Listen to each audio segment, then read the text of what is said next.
Donc, bonjour mes élèves, d'un nouveau dans ces conditions difficiles et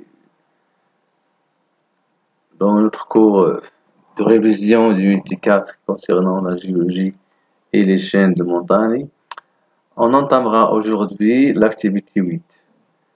On vous a proposé un document qui constitue les domaines de métamorphisme.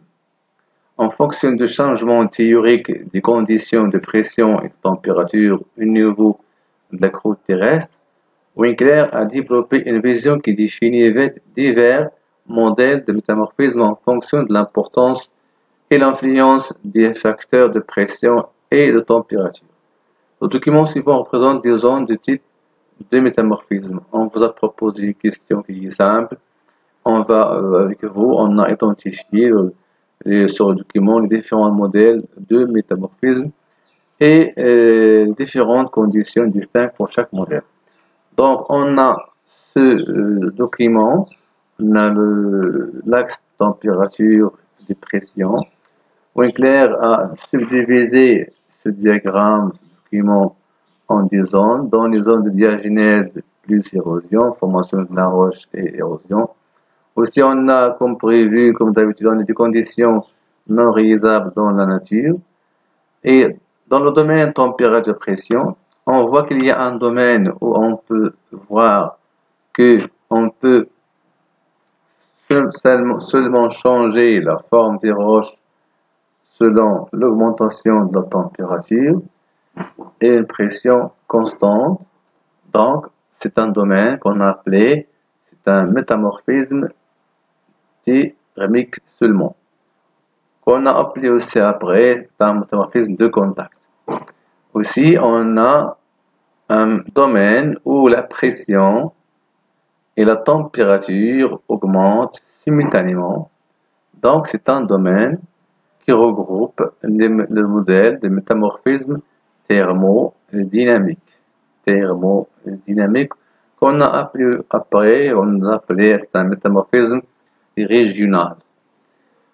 Dans ce domaine-là, on voit que seulement les facteurs agissant sur la transformation des roches, c'est un facteur de pression.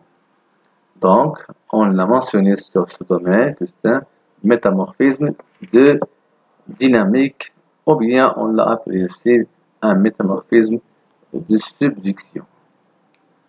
Pour voir chaque type de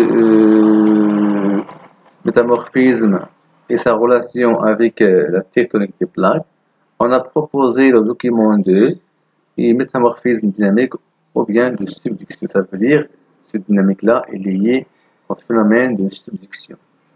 À partir des données présentées dans le document suivant, donner un commentaire qui montre les étapes de développement d'un gabbro. Gabbro, c'est une roche de la croûte océanique. Lors de son enfouissement, et on trace un chemin PTT, ça veut dire un chemin pression, température et temps pour le gabbro. Donc, vu le gabbro, c'est une roche de la croûte océanique, donc il se forme au niveau de la croûte océanique, ça veut dire à une profondeur un peu plus moins basse, ça veut dire il est à côté de la croûte océanique, à l'environ de 3 à 5 km en profondeur de la croûte océanique. Il a subi un refroidissement très lent, donc il a une texture grenue à une température aux environs de 700-800. D'abord, il était en fusion, puis en fusion, il va être solidifié. Donc, s'il on a un point sur cette figure-là, considère un point, donc ce point-là va évoluer, va se refroidir, il va se refroidir lentement, mais lorsqu'il aura cette croûte océanique qui entre avec une croûte continentale, on aura une subduction et ce gabbro passera par le faciès schistibère. Oui, il s'enfuit encore, il se passe dans le faciès schistibeux jusqu'à atteindre un faciès à haute pression qui est l'éclogite.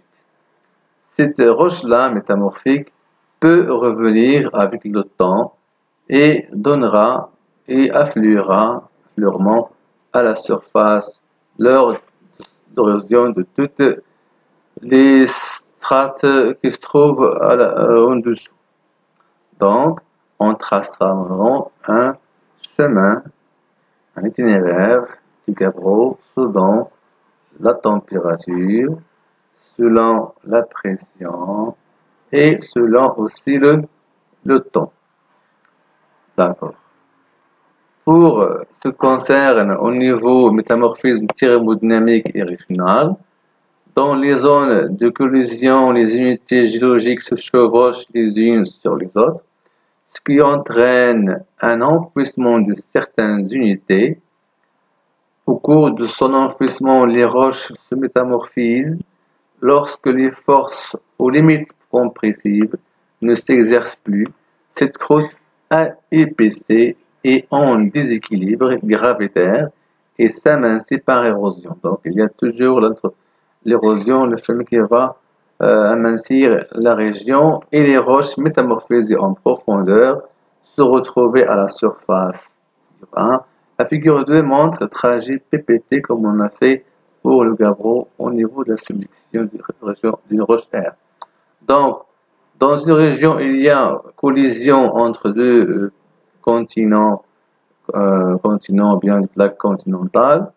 On suppose ici qu'on a à la fin de la subduction, on a obduction des roches ophiolitiques, donc début de la collision de deux plaques continentales. Cette roche sédimentaire dans un continent va se trouver suite à un grand chevauchement des différentes déformations des croûtes, va se trouver à un niveau plus profond. Donc, il va subir une pression et température plus en plus élevée et il va se transformer en roche métamorphique. Donc, formation de la chaîne de la collision avec épaississement, il y a un épaississement de la chaîne, de l'éthosphère continentale et enfouissement de la roche. Donc, cette roche-là va s'enfuir de plus en plus vers le bas, passant par des faciès, témoignant par leur minéraux index d'une élévation de pression et aussi d'une élévation de température. Donc, on passe par un faciès, par exemple, de schiste vert, amphibulite et un faciès des sélémanites qui témoignent d'une pression et température plus élevée.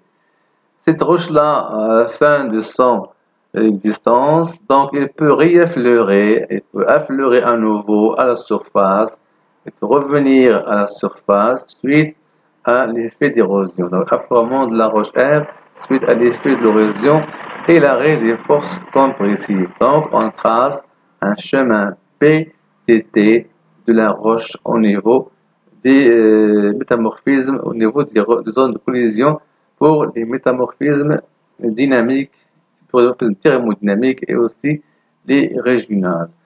Et à la prochaine.